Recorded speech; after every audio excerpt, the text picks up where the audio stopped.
শহীদ পারভেজের ডাকে সেদিন পুরো প্রাইভেট বিশ্ববিদ্যালয় বাংলাদেশের সকল শিক্ষার্থীরা এবং মুক্তিকামী ছাত্র জনতা তারা একত্রিত হয়েছিল।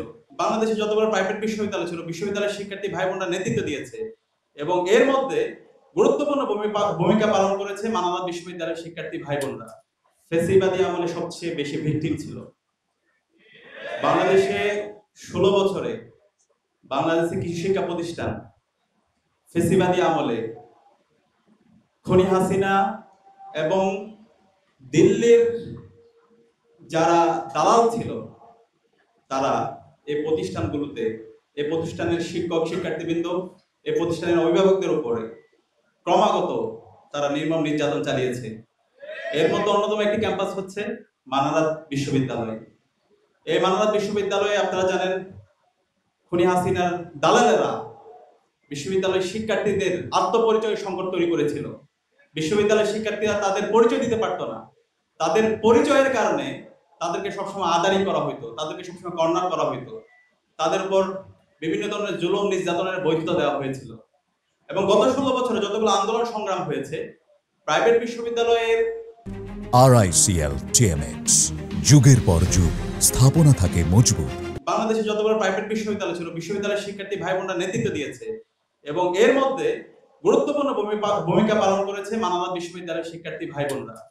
যতগুলো আন্দোলন হয়েছে সেটা ব্যাট বিরোধী আন্দোলন থেকে শুরু করে নিরাপদ সড়ক আন্দোলন এবং সর্বশেষ জুলাই বিপ্লবে আমাদের মানারত বিশ্ববিদ্যালয়ের ভাই বোনরা তারা তাদের জীবন দিয়ে নীতি নির্ধারণ করে পুরো আন্দোলন জুড়ে গুরুত্বপূর্ণ ভূমিকা পালন করেছে।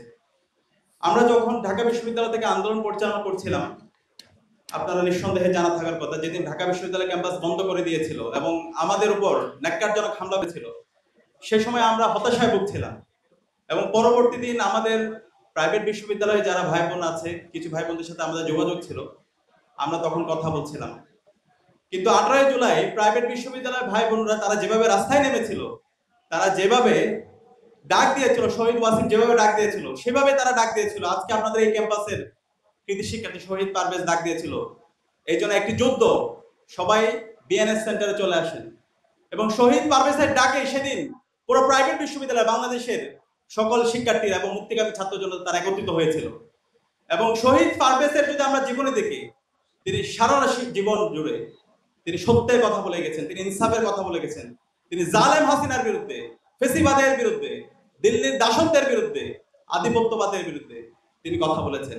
এবং একই সাথে আপনাদের ক্যাম্পাসের শহীদ আহনাফ, যখন আমরা বিজয় র্যালি করছিলাম ঠিক আগ মুহূর্তেই খুনি হাসিনার গুলিতে আমাদের এই আহনাফ শহীদ হয়েছিল। তো প্রিয় শিক্ষার্থী ভাই বোনরা, এই জুলাই বিপ্লবে আমাদের অসংখ্য স্যাক্রিফাইস আছে। শহীদ পারভেজ, শহীদ আহনাফ, শহীদ আবু সাইদ, শহীদ ওয়াসিম, শহীদ শান্ত, এভাবে সকল শহীদদের যদি আমরা জীবনীগুলো দেখি, তাদের আকাঙ্ক্ষাগুলো দেখি, সবার আকাঙ্ক্ষা, সবার স্পিডে সবাই চেয়েছিল একটি বৈষম্যহীন ইনসাফ ভিত্তিক বাংলাদেশ বিনির্মাণ করা। আজকে জুলাই বিপ্লবের 1 বছর পরে যখন আমরা দেখি আমাদের এই শহীদদের আকাঙ্ক্ষার আলোকে আমরা কতটুকু আমাদের দেশটাকে করতে পেরেছি, তখন আমাদের অনেক ক্ষেত্রে হতাশা কাজ করে। আমাদের শহীদ পরিবারের যখন কথাগুলো শুনি, তাদের সাথে যখন সাক্ষাৎ করি, তারা যখন বাংলাদেশের বর্তমান আমাদের মতো অনৈক্যগুলো দেখে, নিজেদের ক্ষুদ্র স্বার্থ, নিজেদের মধ্যে দলাদলি, এই বিষয়গুলো যখন দেখে তারা অনেক বেশি কষ্ট পায়।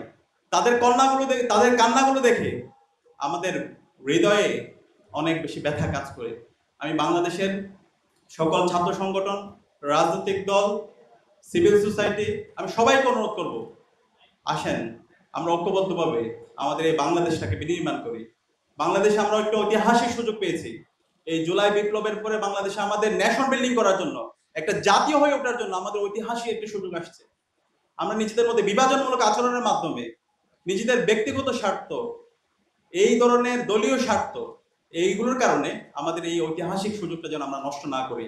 অন্তর্বর্তীকালীন সরকারের ঐতিহাসিক একটি সুযোগ আছে, কিন্তু আমাদের কাছে মনে হচ্ছে এখানে অন্তর্বর্তীকালীন সরকারের দায়িত্বশীল ব্যক্তি আছে, আমাদের কাছে মনে হচ্ছে যে প্রসেসে অন্তর্বর্তীকালীন সরকার যাচ্ছে 1 বছরে আমাদের যে প্রত্যাশা, শহীদদের যে প্রত্যাশা, শহীদ পরিবারের যে প্রত্যাশা, সেই প্রত্যাশার আলোকে আমরা আমাদের যে আউটকাম থাকা দরকার আমরা সেভাবে দেখতে পাচ্ছি না। বিপ্লবকে যেভাবে ধারণ করা দরকার সেই বিপ্লবকে অন্তর্বর্তীকালীন সরকারের দায়িত্বশীল বিন্দু সেভাবে আমাদের কাছে ধারণ করছে না বলে মনে হচ্ছে।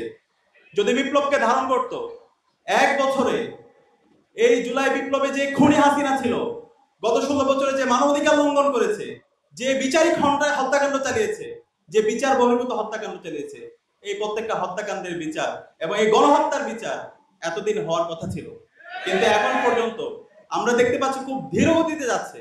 এবং এই বিচারিক প্রক্রিয়ায় যেভাবে সবার ঐক্যবদ্ধভাবে কাজ করা দরকার, সেই জায়গায়ও আমরা ধীর গতি দেখতে পাচ্ছি।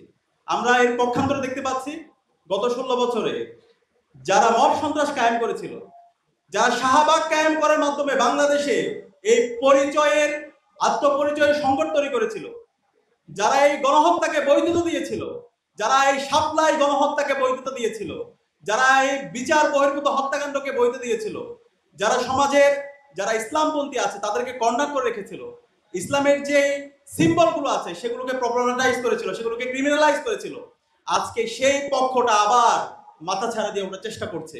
এবং অন্তর্বর্তীকালীন সরকারের একটা অংশ তাদেরকে বিভিন্নভাবে স্পেস দেওয়ার চেষ্টা করছে।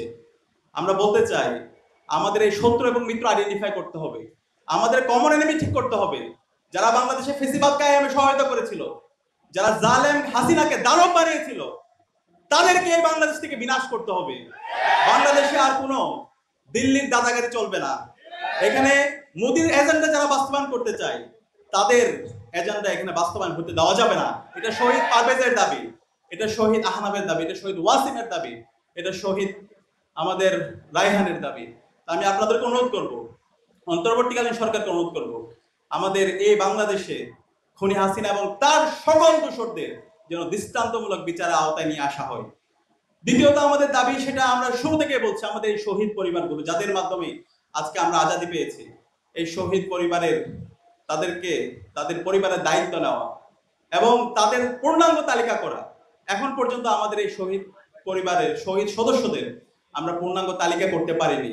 শহীদ পরিবারকে রাষ্ট্র থেকে যেভাবে সম্মাননা দরকার, তাদের যেভাবে তাদের দায়িত্ব নেওয়া দরকার, সে জায়গায় আমাদের গ্যাপ পরিলক্ষিত হচ্ছে। শহীদ পরিবারগুলো যখন রাস্তা রাস্তায় ঘুরে, যখন সংকটে ভোগে, তখন আমাদের নিজেদেরকে অপরাধী মনে হয়। যাদের মাধ্যমে আজকে আজাদি পেয়েছি, সেই পরিবার যখন অর্থ সংকটে ভুগছে, তাদের কষ্টে জীবন যাপন পরিচালনা করতে হচ্ছে, এর চাইতে কষ্ট আর মনে হয় না কিছু আছে। আমরা প্রয়োজনে না খেয়ে থাকবো, কিন্তু আমাদের শহীদ পরিবার কেন কষ্টে থাকবে? শহীদ পরিবারে কেন অর্থ সংকটে অন্যের হাতে কাছে যাইতে হবে? এটা রাষ্ট্রের দায়িত্ব।